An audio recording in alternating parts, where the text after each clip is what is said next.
Okay, hi YouTube, Mr. Who's a Boss here, and this is going to be my full review of the Cubot GT99 smartphone. Now this smartphone costs $150, and that includes free worldwide shipping and a full year of warranty if you buy from DHGate.com. The link is in the description. So that also means really fast shipping. Mine arrived in just 9 working days, and there was 0 import fees. So taking a look at the phone itself, it's got a nice weight to it. I mean, it's not heavy, but it does obviously feel present, which is a good thing. The device is pretty thin, but it's not exactly going to win any awards for it. We have the 13 megapixel camera on the back with dual LED flash, and we also have a removable battery cover, which is an absolute godsend if you like to change your batteries out during the day. So as you can see, it looks very nice and neat inside, and one of the massive benefits of this phone is that there's actually 2 SIM card slots. The GT99 also supports SD card up to 64GB and has a 2200 mAh battery, which should quite easily last through a day. The back is a hard plastic and feels pretty sturdy, although I'm not a massive fan of the glossy finish.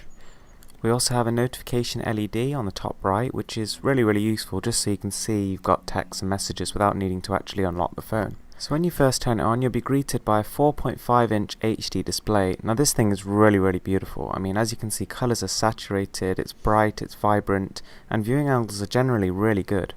The whole interface is fast and fluid, and you can definitely tell that this thing has some powerful internals.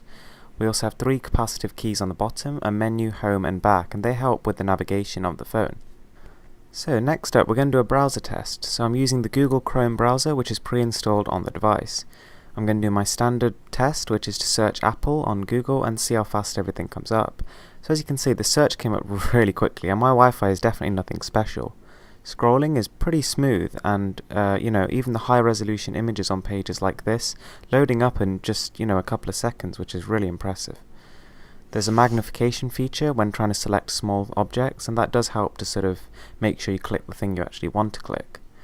And as you can see, it's a breeze to use. Everything is super fast, and to be honest, it rivals pretty much all the flagship devices today. So now I'm just going to try playing some games on it. Now the first one is going to be Redline Rush. Now this, as you can probably tell, is a pretty graphically intensive game. There's lots of reflections on the cars, there's a vast sprawling open world, and it's running at a buttery smooth 60 frames per second, and that's all thanks to the quad-core MTK processor inside this thing. You may also be able to hear the speakers pumping away in the background, and they're actually really good for a set of mono speakers. They're loud, clear, and they've actually got quite a strong bass.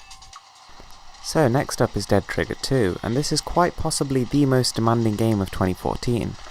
The GT99 manages a solid 30 frames per second at the second highest graphics setting, which is, again, very impressive. I mean, what can I say, the game looks pretty much, PS3 and Xbox 360 standard. It's really good. For comparison, the HTC One M8 can play this game at one graphics setting higher at 60 frames per second, and that is a 2014 $600 flagship device, so this is really good stuff. Next up, Plants vs Zombies 2. Now, you may already realise this is a slightly less demanding game, but it's just as popular, if not more. It's the kind of game that just about every single Android device owner will play at some point, so it's well worth showing you how well it works on this device, and it looks like a living, breathing painting. It's just beautiful. As you would expect, the frame rate is locked at 60 frames per second, and there are 0 bugs and glitches, so the gaming experience is just great. And it only gets better from there. I mean, when you actually watch movies on this thing, it feels like it was absolutely made for it. I mean, this video you're watching here is Timescape's 4K. And playing on this 720p screen, it looks so crisp and colourful, and it's just, the camera does it 0 justice whatsoever. And I suppose the fact that you can take 64GB of SD card storage with you means that you can just take a whole load of movies with you wherever you go.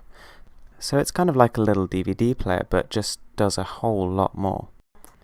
The phone pad on the device is just a very standard stock Android phone pad, which is probably a good thing for most people. Nice big buttons, tactile feedback, and it just works as you'd expect it to.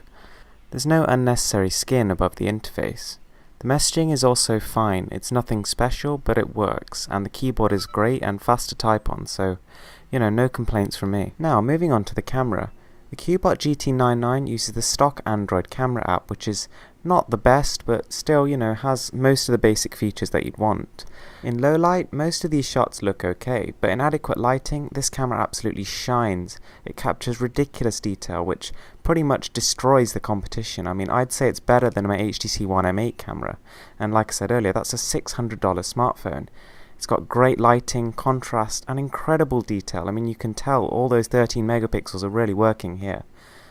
The added HDR mode just takes it to a whole new level. The GT99 also came with a free case. Now this is really unusual for smartphones, but hey, I'm not complaining. I mean, it makes the glossy plastic feel, which I didn't really like that much, feel like a nice rubberized material. So, you know, pretty much my only complaint with the device has been fixed. So to sum up, this thing is incredible. The Cubot GT99 blows away the competition in terms of price, and to be honest, in some ways is actually as good as the current flagship devices for something like a sixth of the price. It has a really nice screen, loud and clear speakers, powerful internals, and a ridiculously low price tag. This is a true flagship killer. Thanks for watching guys, I hope you liked this video. The link for the item is in the description below, so if you're in need of a new phone or just want another gadget to play around with, then I really don't think this is going to let you down.